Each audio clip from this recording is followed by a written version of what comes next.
L'information a été révélée par France Bleu. Des perquisitions ont été menées mardi par le parquet environnemental de Nancy sur les sites de Nestlé Waters à Vittel et Contrexéville concernant la gestion de décharges sauvages. L'actualité en bref de ce mercredi, c'est cette nouvelle affaire après le rapport de l'agence sanitaire qui ciblait la qualité des eaux du minéralier. Cette fois-ci, c'est la responsabilité de la multinationale sur l'évacuation de dépôts sauvages de bouteilles plastiques qui est en jeu. Une plainte avait déjà été déposée par le collectif O88 en janvier 2023. L'association demande à Nestlé, aujourd'hui propriétaire des terrains, d'évacuer 2 décharges pour stopper la pollution des sols, à Saint-Ouen-les-Parets et à Tessou-Montfort notamment, proche des sources épars, où seraient entassés 42 000 mètres cubes de plastique. Le collectif demande également une réunion des pouvoirs publics, préfets et commissions locales de l'eau pour une information transparente aux consommateurs. Dans un communiqué, le groupe Nestlé Waters fait savoir qu'il s'engage à agir et financer tout ce qui sera nécessaire sous le contrôle des autorités environnementales. Il rajoute que 6 des 9 sites concernés ont déjà été nettoyés et attend le retour des autorités pour choisir la meilleure option de gestion pour les 3 derniers sites.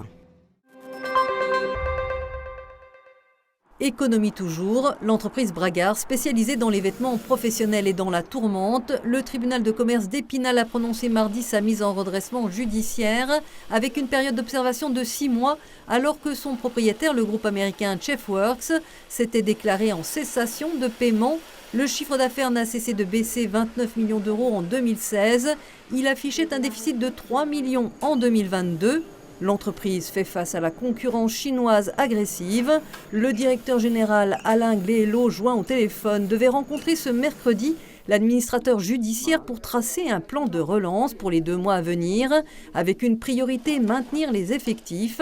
Bragard emploie 119 personnes en France et le plan de relance passera par la modernisation de la force de vente, le business model, avec des VRP selon la direction devenue obsolète à l'heure des achats en ligne.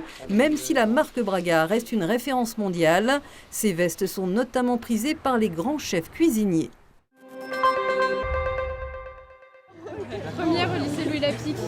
Bain de foule pour l'ancien président de la République François Hollande, accueilli ce mercredi après-midi par une dizaine de lycéens spinaliens devant une librairie de la Cité des Images, où il s'est prêté volontiers au jeu des selfies avant de poursuivre avec une séance de dédicace devant une centaine de personnes pour son dernier ouvrage, Leur Europe expliquée aux jeunes et aux moins jeunes, paru aux éditions Glénat Jeunesse, à 2 mois des prochaines élections européennes. Et comme il le dit lui-même, il n'est jamais trop tard pour comprendre l'Europe dans laquelle nous vivons. Il détaille dans cet ouvrage pédagogique le fonctionnement de l'Union européenne, les domaines dans lesquels elle intervient ou encore la place des citoyens dans une institution encore souvent méconnue.